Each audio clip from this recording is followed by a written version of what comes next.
समर्पण किसे कहते हैं? जो नारी करती है, जो पत्नी करती है। क्या करती है स्त्री? एक आदमी से विवाह होता है, जो जिस आदमी को वो जानती नहीं है। जब एक लड़की से पत्नी बनती है, तो पत्नी जब ससुराल जाती है तो पत्नी उस आदमी को जानती नहीं जो उसका पति है, लेकिन उसके चरणों में समर्पण कर देती है। समर्पण कैसा? आज से पति का सुख पत्नी का सुख बन जाता है, पति का दुख पत्नी का दुख बन जाता है, पति की हंसी पत्नी की हंसी बन जाती है, और पति के आंसू पत्नी के आंसू बन जाते हैं। पति घास की झोपड़ी में रखता है तो पत्नी घास की झोपड़ी में। मैं अच्छी पत्नियों की बात कर रहा हूं, ब्रांडेड पत्नियों की, चाइना मॉडल की बात नहीं कर रहा हूं। चाइना मॉडल तो भाग जाती है, मैं मायके चली जाऊंगी तुम देखते रही हो, ये सब चाइना मॉडल है। मैं अच्छी ब्रांडेड पत्नी की बात कर रहा हूं। पत्नी अच्छी क्वालिटी की है तो वो पति के साथ झोपड़ी में भी रह लेती है। हाँ या ना? सीता मैया 14 साल वनवास में सीता मैया झोपड़ी में राम के संग गुजारी कि नहीं? महलों को छोड़ा, सीता मैया बोल देती मैं महलों में रहती हूँ, आप करके आओ 14 साल पूरे, मैं मिलती हूँ यहीं पे आपको, तब तक मैं पिता के घर घूम के आती हूँ जनक जी के यहाँ। सीता मैया कह देती मैं जनक जी के यहाँ जा रही हूँ, 14 साल बाद मिलूंगी, टाटा बाय बाय। तो राम जी क्या मना करते? नहीं भैया जाओ। लेकिन सीता माँ ने क्या बोला कि पति का सुख ही पत्नी का सुख है और पति का दुख ही पत्नी का। बोलो हाँ कि ना? अच्छा ये बताओ कि पत्नी का समर्पण होता है कि नहीं? आप लोग बताओ। हो सकता मैं गलत बोल रहा हूं, लेकिन ये बताओ कि पत्नी पति में समर्पित होती है कि नहीं? पुरुष लोग बताएंगे ये बात। तुम्हें क्या अनुभव होता है?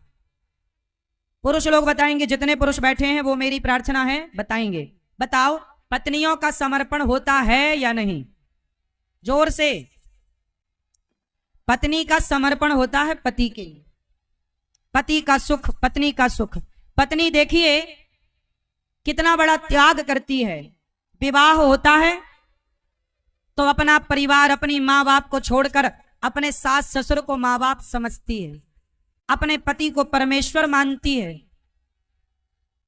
गला उसका होता है पर मंगलसूत्र तुम्हारे नाम का, मांग उसकी होती है पर मांग में सिंदूर तुम्हारे नाम का, हाथ उसके होते हैं हाथ में मेहंदी तुम्हारे नाम की, पेट उसका होता है पर पेट में बच्चा तुम्हारे नाम का होता है।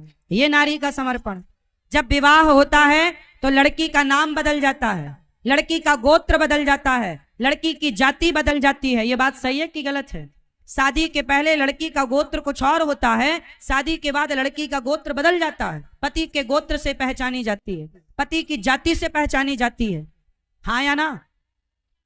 मतलब एक लड़की का समर्पण देखो कि अपने पति के लिए अपनी जाति छोड़ दी, अपना गोत्र छोड़ दिया, अपना नाम छोड़ दिया। अब ससुराल में जो नाम दिया जाता है उस नाम से वो जानी और पहचानी जाती है। वाह! समर्पण क्या कहता है? खुद को मिटा देना। लड़की मिट गई, अब वो पत्नी बन गई। विवाह के बाद लड़की मर जाती है और एक पत्नी का जन्म होता है। बात सही है कि गलत है? अपने को मिटा देना ही पत्नी है। पति बनना सरल है, पत्नी बनना कठिन। इसलिए पत्नी समर्पण की जीती जागती मूर्ति है और जीता जागता एग्जाम्पल है, उदाहरण है। पत्नी से बड़ा मुझे समर्पण का कोई उदाहरण नजर ना आया। जैसे पत्नी अपने को मिटाती है, जैसे कि लड़की खुद को मिटाकर पत्नी बनती है, ऐसे ही अपने को मिटा करके और भक्त बन जाना, यही समर्पण है। अपने आप को जैसे पत्नी ने सौंप दिया, पति के हवाले कर दिया। जैसे आपका पति बुलाए तो आती हो, बिठाए तो बैठती हो।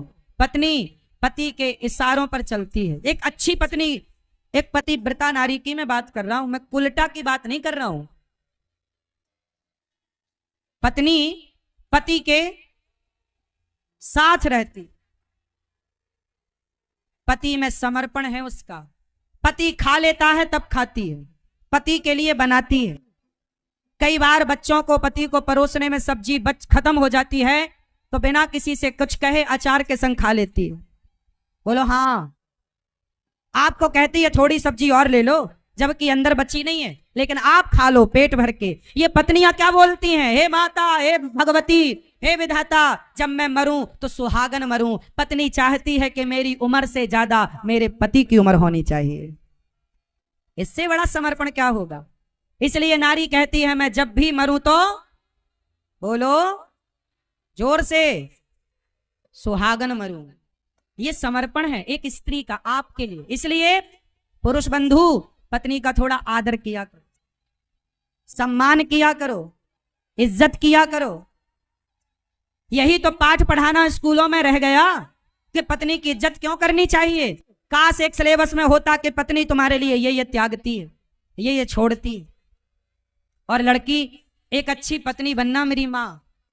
पति तुम्हारा नालायक है, कोई बात नहीं, वो कर्मों का फल भोगेगा, तुम पत्नी अच्छी बनना। रावण बुरा था, लेकिन रावण बुरा था तो मंदोदरी तो बुरी ना हो गई ना कि मेरा पति दूसरों की महिला चुराता है तो मैं भी दूसरे के पुरुष के पास जाऊंगी।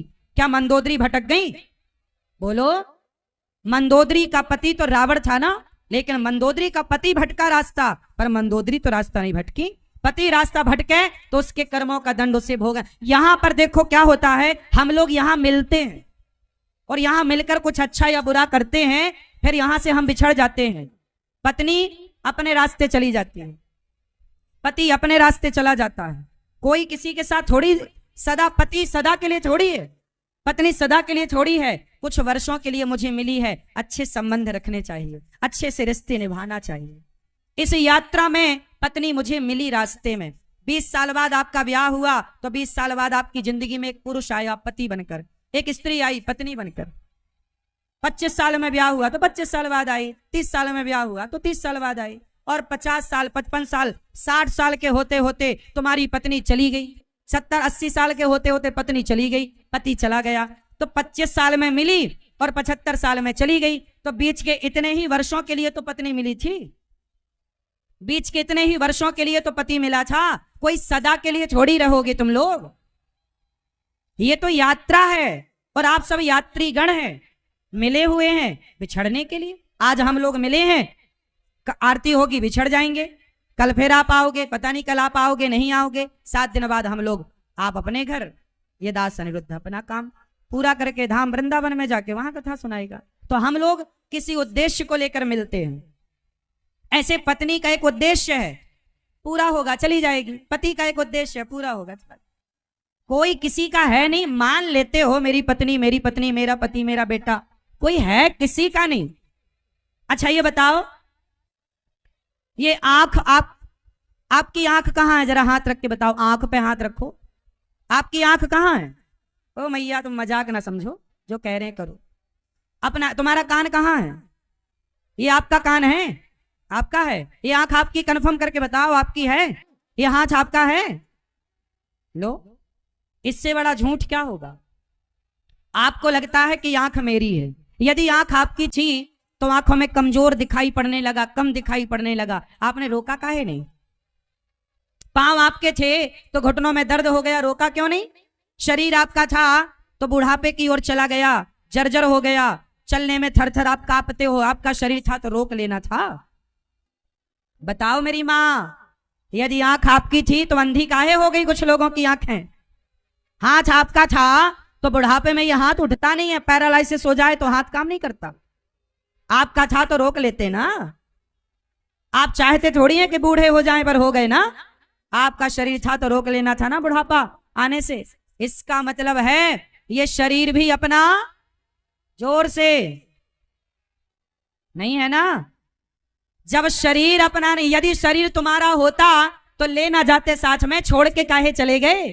लोग जला देते, तुम्हारा था तो ले जाते ना।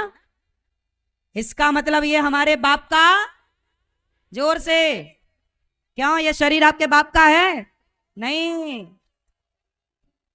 शरीर आपका ना हो सका तो शरीर से संबंध रखने वाले लोग तुम्हारे कैसे होंगे भैया? इससे बड़ा झूठ क्या है? आप कहते हो ये मेरा है, ये मेरा, वाह ये तेरा हो गया।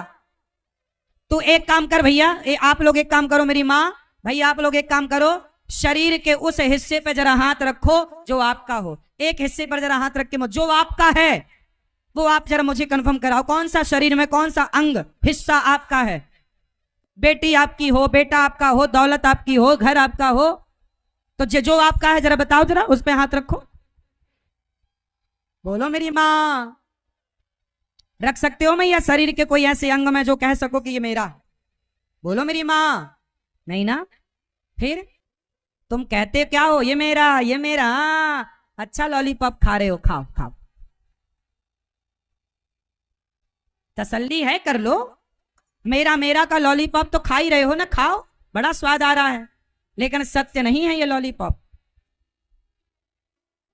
तुम्हारे बाप दादे सब चले गए, एक रत्ती लेके न गए कुछ। सुनो, अभी दुनिया के, भारत के सबसे बड़े आदमी भगवान के घर गए, टाटा जी, गए कि नहीं? क्या पैसा था उनके पास, कोई चीज की कमी थी?